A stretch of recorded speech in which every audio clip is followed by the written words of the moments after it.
Support comes from the Missouri Forest Products Association.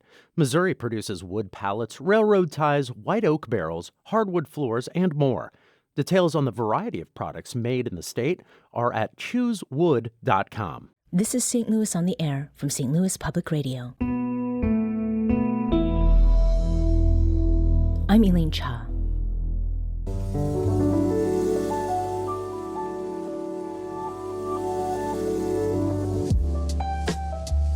Thanks to a new Illinois law, the state could be getting a new flag for the first time in over a century. When was the last time you saw the Illinois flag? Do you know what it looks like? Our producer Emily Woodbury talked with people on Collinsville's Main Street earlier this week to get an idea of what they know about their state flag and what they'd like to see in a redesign. Do you know what the Illinois state flag looks like? Not from memory, no. I mean, I know what it looks like, but I couldn't describe it off the top of my head. Oh, it's white, and it's got, it's not a snake on it. What is it on the flag, boys? Not a pie-saw bird, I don't think. Isn't it like white with an eagle and like green, like kind of leaf things coming out of it and some more detail in the middle, I think? This is the state flag. I'd love to get your reaction. I mean, it looks like a state flag. I don't see really anything special about it. It doesn't look bad, though. Oh, yeah. I've seen that before. Do you feel that it's representative of, you as an Illinoisan, as, do you feel it's representative of the people of Illinois? I guess it is for some people, and some people it's not. You can't get all people to agree on everything. So I love that flag. A bald eagle with a flag behind it, like, absolutely. I mean, we're Americans. Right. That's exactly what I love about it. We're Americans, and the bald eagle is a fighting son of a gun. What would you like to see in a new design of the flag? I don't know. I feel like maybe some corn, because I see that everywhere. Areas that people recognize, some buildings or something. It just seems kind of generically like USA right now. Don't we have a state bird or something? Or, something that would be more appropriate for Illinois? Nothing that's way out there, just something nice and historical. More color scheme and a little bit better of an aesthetic. The bald eagle is a good representation, but maybe something that has a better logo design, like, for instance, the USPS logo. That's a really cool design. It has a letter and an eagle in it. I guess more earthly tones. I would like to see the bald eagle the way it is, and the state capitol in Springfield, and enjoying liberty in life and everybody embracing what we're doing here. Like, I don't know if we need to have a statement on our flag that shows every different dynamic. It's more of a unity flag of, hey, strength and honor and dignity. That was Jeff and Jake Bullock of Fairmont, Illinois, Sierra Summers of Highland, Illinois, and Collinsville, Illinois residents Herschel Bay, Elizabeth, Leslie Hamilton, and Millicent Collins. Ted Kaye has been involved in many city, state, and even national flag change efforts. He serves as secretary of the North American Vexillological Association, and he's the author of Good Flag, Bad Flag, which is often referred to as the Bible of flag design. He joins me now. Ted, welcome to St. Louis on the Air. Thanks for having me, Elaine. It's great to be here. So, Ted, please describe the Illinois the Illinois flag correctly for us. The Illinois flag is typical of American state flags. Most of them put a state seal on the center of a solid background. While most of them are blue, Illinois is white. So it's the state seal on a white background. And because some people couldn't recognize it as Illinois' flag, the word Illinois was placed on the flag in 1970. So it actually spells out the name of the place. The seal itself, of course, represents the government of Illinois, and it's a bald eagle standing on a rock holding a shield with the American stars and stripes on it.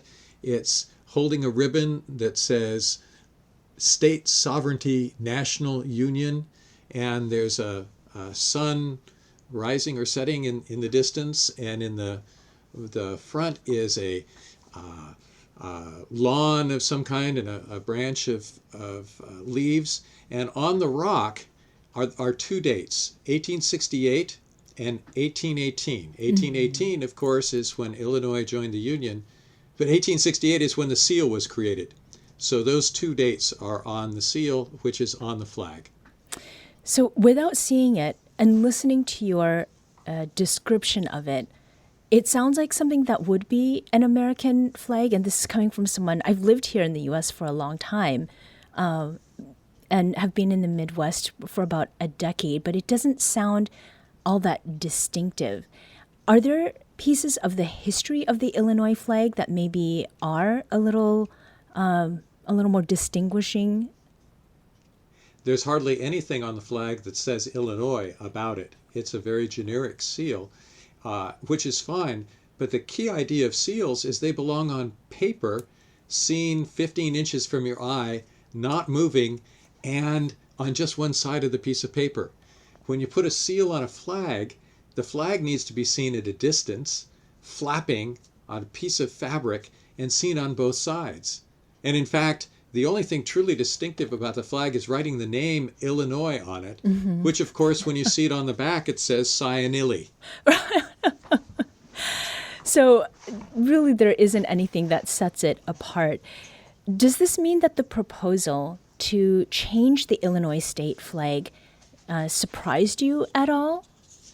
Not at all. There's a wave of state and city flag redesigns sweeping the country as states and cities understand the opportunity that having a great state or city flag presents to them. City flags and state flags often have been adopted to represent the governments of their places, which is why seals end up on so many of them. But folks are beginning to understand that the flag should represent the people, not the government. And the best state flags are just that. If you think of Texas or Colorado, Alaska, South Carolina, Maryland, New Mexico, those are iconic, widely used flags that the people have embraced. My guess is that few people fly the Illinois state flag to show that they belong to Illinois. They're more likely to sport sports teams' flags. So we want to hear from you. What flags do you fly at your home? What do they represent to you? Give us a call at 314-382-8255. That's 314-382-TALK. You can send us a tweet at STL on air or email us at talk@stlpr.org. Now, Ted, you've been talking about state flags and they're having state seals on them. What are new designs looking like? The state of Mississippi recently adopted a new flag under pressure because the previous flag had the Confederate battle flag on it. But it has adopted a very distinctive flag that has the state flower in the center, a big magnolia blossom. And it's a vertical tri-bar of a red bar and then a big central blue panel and a red bar on the other side. Those are separated by narrow yellow bars. And then the magnolia blossom is surrounded by stars, 20 stars representing Mississippi's admission to the Union. And of course, because it was important to Mississippians, a small phrase, "In God We Trust." They adopted that new flag in 2020.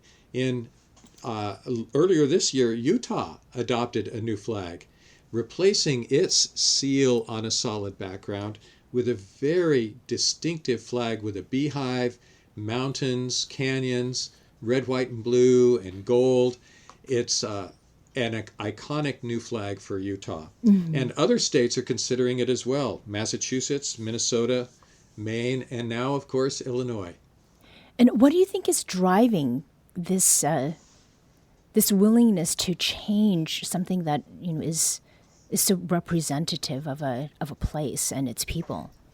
Well, I think there are two things. In some cases, there's the removal of offensive symbolism. Confederate battle flags or depictions of Native Americans lead states to consider different symbolism. In other places, like Utah, it's a understanding that there's an opportunity to represent the state better. That Utah did not have offensive symbolism on its flag, it just had an outdated design scheme that was indistinguishable from most other U.S. state flags. And in doing so, it has created a great new design that I expect will be widely flown in Utah. Mm-hmm. Speaking of things that are widely flown, we have a caller, Chris, in Crestwood, who lives in Belleville, with something to add to the conversation. Chris, welcome to St. Louis on the Air. Hi. Hello. Go ahead. So you asked what flags people fly outside their homes. At my house, my adult child and I fly the Progress Pride flag. And as far as Illinois' flag, I would love to see a redesign that reflects more of the landscape, like maybe some corn or coneflowers. So some fauna on the flag would be a good one. Chris called us at 314-382-8255. That's 314-382-TALK. We'd like you to join the conversation as well. Thank you, Chris, for calling. So this pride flag, Ted, that is not a state flag. It's also not a city flag. How is it that designs around the pride flag, for example, the Gilbert Baker pride flag, how does that reflect what people are wanting to say and do with flags in today's world? Flags are the ultimate icon of our tribalism, and flags are a way of showing that we belong to a tribe or we support a tribe. And the rainbow flag, developed in the late 1970s in San Francisco by activist Gilbert Baker, is a wonderful example of a flag that embraces everybody. He saw that the rainbow included all of the colors and it included all of the people. I knew Baker in San Francisco. I knew 3 of the 4 people who created that flag. And Gilbert was very excited about having an inclusive flag. And the rainbow flag went from a parade banner at the Gay Pride Parade in the late 1970s, within a couple years, to become the icon of gay rights and gay pride across the world. And it is universally recognized now for that purpose. Mm-hmm. We're going to take a very quick break here, but we'll be back shortly to continue this conversation.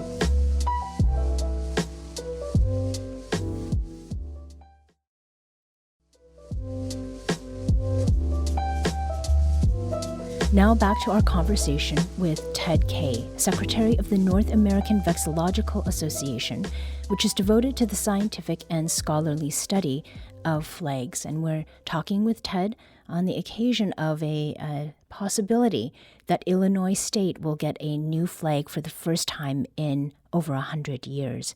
Now, Ted, at the start of this discussion, we heard from several people in Collinsville who mentioned how it might not be possible to please everyone with one flag. And before the break, you mentioned how flags are the ultimate icon of tribalism. Now, given that we're in such a politically divisive time, how does one create a design that unites and promotes civic pride amidst like what is happening socially and culturally as well as politically? I think it's important to recall the basic function of a flag, which is signaling at a distance. All that a flag really needs to do is to be discernible at a distance. You need to be able to make out what's on it. The current Illinois flag fails on that stand. And once you see what's on it, you need to be able to remember what it represents. And only simple flags work at a distance, but very simple designs can be easy to remember. Think of the maple leaf for Canada. We can remember that we can make it out at a distance, and we can remember that the maple leaf represents Canada. Now, of course, there are far more kinds of trees in Canada than just maple trees, but Canada has just said, look, we're going to use this as our symbol. When you see it, you know it's us. I think the idea of using flora or fauna or geographic items on a flag is a great idea because it avoids I'm represented on the flag, my group or your group, and so on. The best flags actually are so simple that they just represent ideas or places in the state. So Illinois has an opportunity to come up with a flag that's iconic, simple, and recognizable as Illinois once people learn that it's Illinois. And after that, people will fall in love with that flag because it represents their state. Mm-hmm. We have the phone lines open right now, and we want to hear from you. What's your favorite flag? What flag do you fly at your home, and why?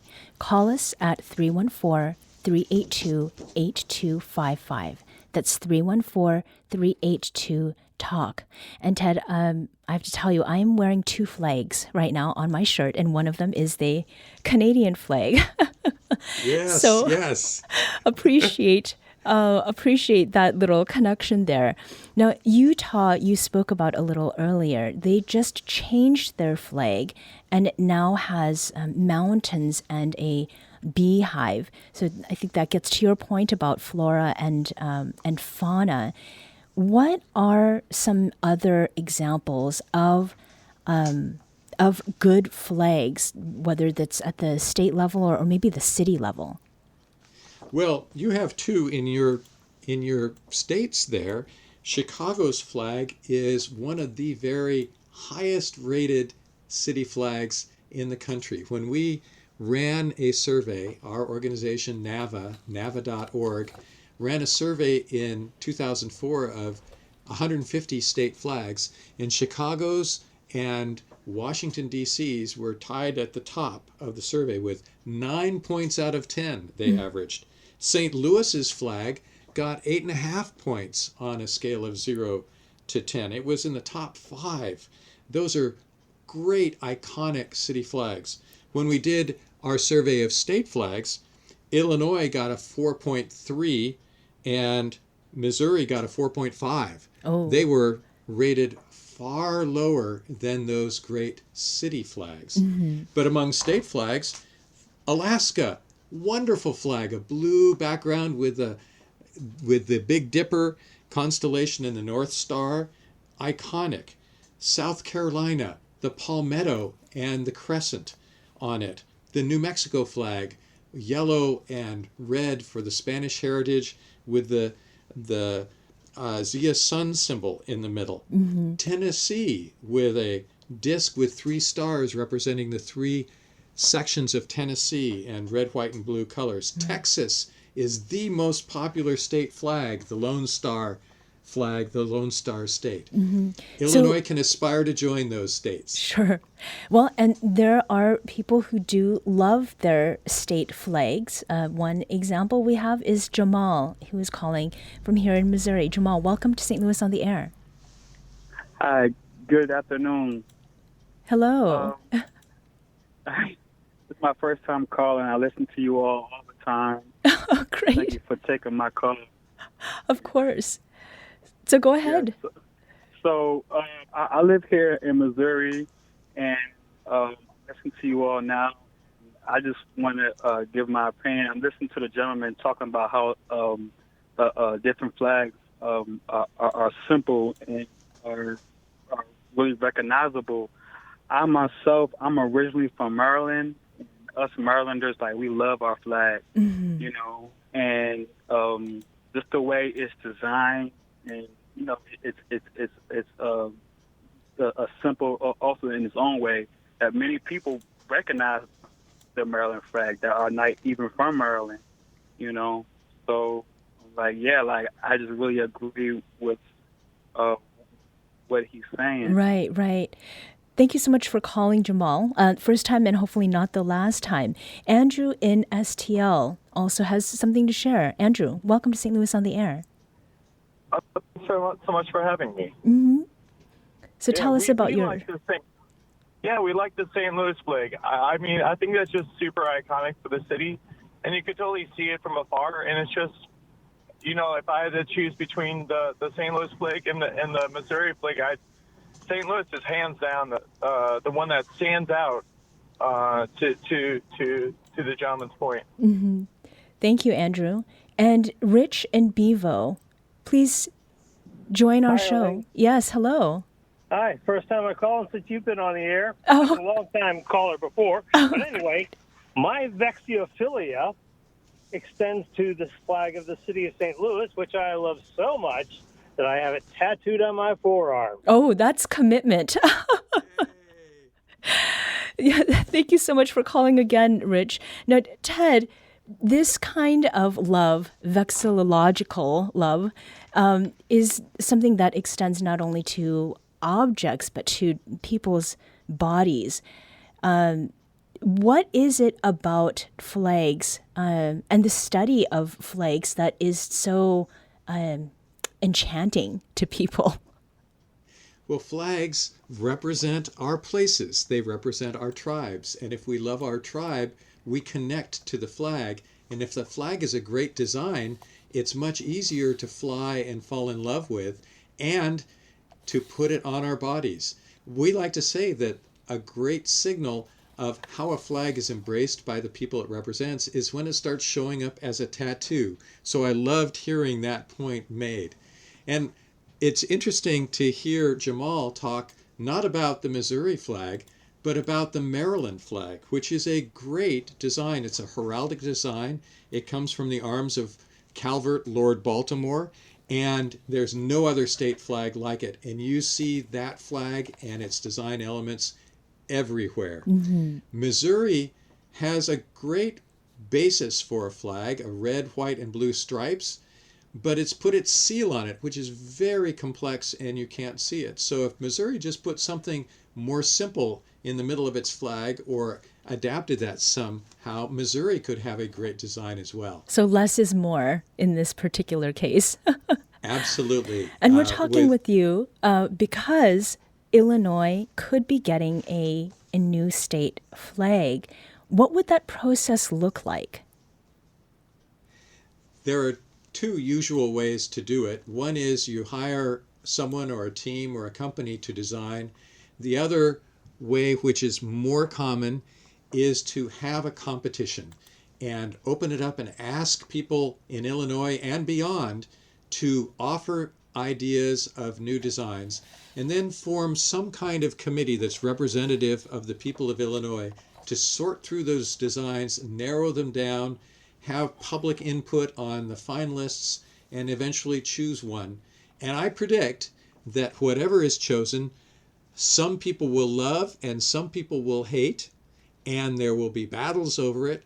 But 5 or 10 years out, once the flag has been flown that long, people will forget the battles and they'll forget about the old flag and they will love the new one. Mm-hmm. Now, Illinois does say that it is modeling its process after what just happened in Utah, and that is a process that you were directly involved in, Ted. The Utah Commission for the State Flag Redesign received more than 7,000 submissions. How did the commission winnow those down? Well, the process that I proposed that they followed was they took all of those designs and put them up on the wall in a series of conference rooms, and then the design review committee went through it, and each person grabbed any design that he thought should go to the next round. And at the end of it, they had left several thousand on the walls, and they had 200 or 300 that had been taken down. And at the end of that round, it was a unanimous decision of the committee to leave designs up on the wall, and they had a few hundred to look through. And then they started the hard work of winnowing those down. Eventually, they got to 20 that they exposed to the public. and asked the public to weigh in, also legislators and tribal leaders and other committee members. They had 6 committees going. And then they narrowed the 20 down to 10, and I was honored to be moderating the Design Review Committee session that took those 20 down to about 5, tweaked them, and gave them to the legislative leadership, which picked one, and then they passed it. Well, hopefully that process will be a successful one, and one that results in a flag that as many people as possible are satisfied by in Illinois. I like to say that a great state deserves a great flag, and I'm rooting for Illinois. Thank you. Ted Kaye is the secretary of the North American Vexillological Association, which is devoted to the scientific and scholarly study of flags. Ted, thank you so much for joining us today. Thank you, Elaine, for rocking your flags today.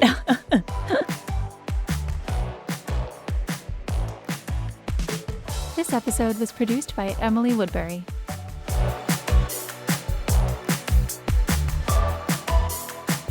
Our executive producer is Alex Hoyer. St. Louis on the Air is a production of St. Louis Public Radio. Understanding starts here. St. Louis on the Air proudly supports local artists by using music from Life Creative Group. Do you find yourself regularly listening to episodes of St. Louis on the Air? Suggest us to a friend you think might enjoy our conversations, and leave us a review and rating on Apple Podcasts on the App Store. It's the simplest way to help people discover our show. Thank you. St. Louis Public Radio is a member-supported service of the University of Missouri St. Louis.